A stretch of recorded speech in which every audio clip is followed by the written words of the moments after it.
Hi there, my name is Emma. Welcome to the first instalment of my pelvic health awareness mini-series. Today I'm really just going to be talking through what the series is going to involve, why I'm putting it together, and also we will have a look at what exactly the pelvic floor is, just so you've got a little bit more of an understanding of the anatomy involved in that area of our body. So with our pelvic floors, I think the main time that we really focus in on our pelvic floor is when we're pregnant and after we've had our babies.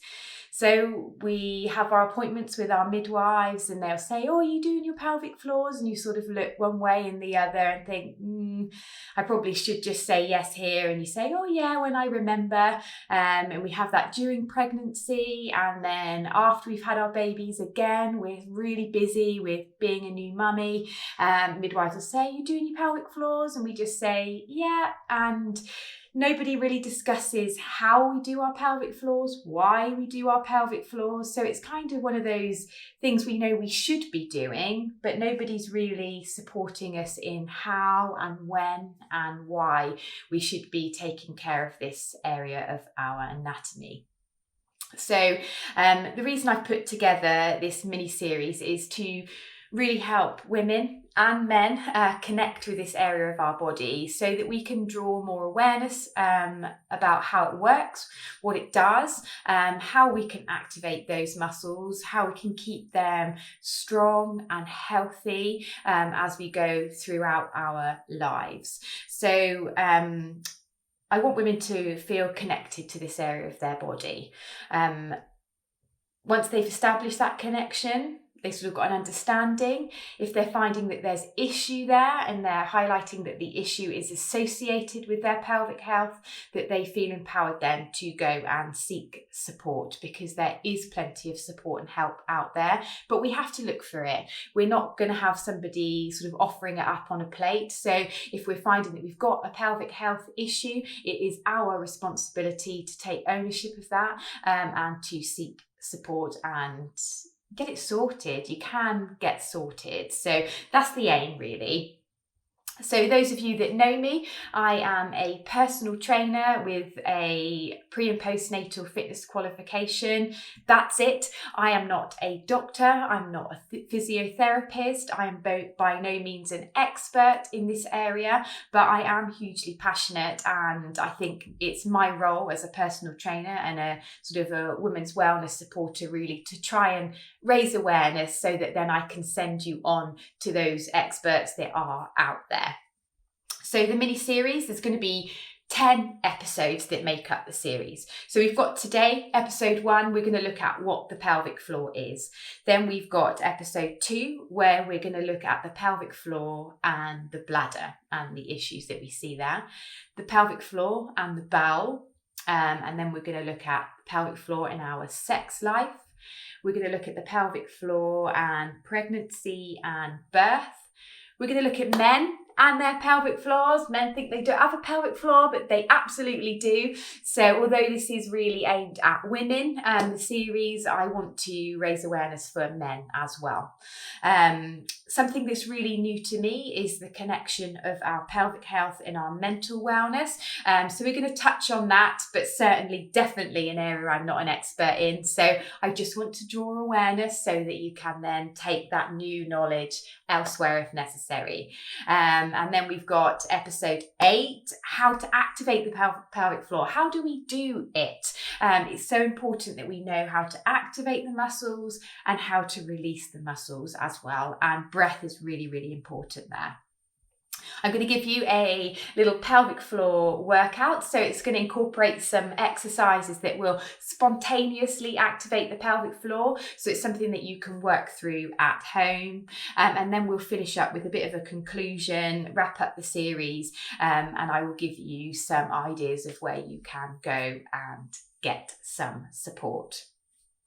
Right, so what is the pelvic floor then? The pelvic floor is one of the most important muscles in the body, I think. I think that the pelvic floor is our gateway to independence and dignity. It's a muscle that sits within our pelvis, and it's kind of like a hammock, really. So it's at the base here. It's kind of like a bowl, and it's made up of fascia, ligaments, obviously muscle and sphincter as well. So there's several sphincters there. It's this complex network of muscles, ligaments, fascia and sphincters. Okay, so it sits within the pelvic bowl. So we've got our pelvic bones, and then we've got this hammock of muscles at the base.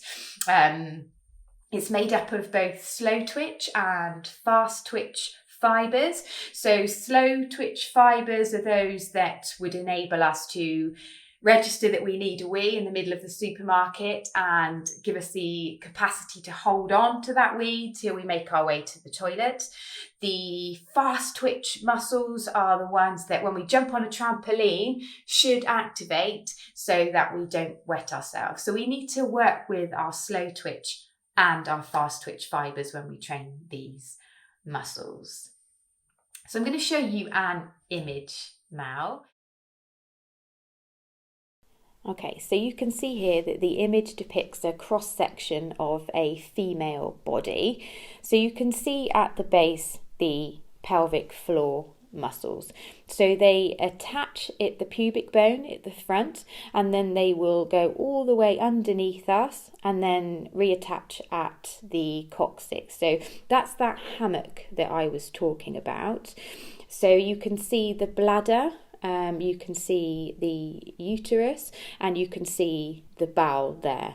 So each of these things have things that come out. So the bladder, obviously our urine needs to exit. So there's a hole through the pelvic floor where the urethra runs through. And then we've got our vagina, the uterus, and then the vagina comes out through the pelvic floor. So that's where we would birth our babies. And also when we're having sex, we've got the penetration through that way as well. And then we've got the bowel. And obviously our stools, our feces will pass out through the anus. So it's another hole within the pelvic floor. So the pelvic floor's function is to hold in these pelvic organs, the bladder, the uterus, the bowel. And for men, they obviously haven't got the vagina, the uterus there, but they've got the rectum, they've got the bladder, and the pelvic floor is also involved in the function of their penis and things as well, so with erection, that kind of thing. So they've got their pelvic floor important functions as well. So the pelvic floor is holding everything in. So it should be this nice functional tension. We can see that sometimes it becomes too tight, and then other times it becomes too weak. And sometimes you can have a combination of an overactive pelvic floor and a weak pelvic floor. It's so complex, and every person is really unique with the symptoms that they're seeing. So this is showing you normal anatomy and showing you what the pelvic floor is there and designed to do. Okay. So I mentioned that the pelvic floor, in my opinion, is the gatekeeper of our dignity and our independence. So what we want to try and achieve is keeping these muscles healthy so that we are able to be urinary continent, fecally continent, and maintain that for as long as possible. It's kind of portrayed in the media that it's normal for having urinary leakage, particularly after having babies and then as we go into old age. But it is not something that we have to put up with. It can be hugely detrimental in our confidence because it's not something that we just see in middle age and older women. We see it in young girls as well. It's not talked about. It's kind of taboo, really, to consider that young women and even young men might be having pelvic floor issues. So if we can maintain our continence, it gives us confidence, and dignity as well. So I'm hugely passionate that women should not have to put up with the issues that we see. So the problems that we do see with pelvic health, it's more than just urinary incontinence, fecal incontinence. We see problems with our sexual health as well, whether it's lack of sensation there, inability to orgasm, pain during sex. Some people will experience sort of deep inner pelvic pain, also low back pain. We see prolapse of the pelvic organs as well, vaginal prolapse, bladder prolapse, bowel prolapse as well. So they're some of the problems that we see. And the things that cause that is not just having babies. We see problems in the pelvic floor as a result of obesity. Obviously, there's a lot of pressure there through the pelvic floor if we're overweight.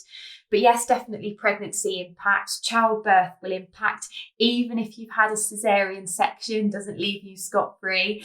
And also sort of very assisted vaginal birth can have big impacts as well. Surgery in that area. So for men, if they have prostatic surgery, that can affect the pelvic floor as well. Hormonal changes, menopause, repetitive strain. So that could be something like trampolining. So I mentioned these young girls that have issues. So some athletes, gymnasts, trampolinists will have urinary leakage because there's such a lot of strain through the pelvic floor. Heavy lifting, constipation puts a massive strain through the pelvic floor. And then this is a muscle, just like any other in the body. It will see old age change and become weak if we don't work it. So that can be a problem as well. So there's a lot to cover, and I'm going to do my best to be as factual and use as much evidence as I can. But as I said, I'm not an expert, but I'm kind of wanting to draw awareness here in the hope that I can encourage you to go out there and seek further support if you need it. So that is episode 1. Keep an eye out for episode 2. They will be available on IGTV, Facebook, and on my YouTube channel as well.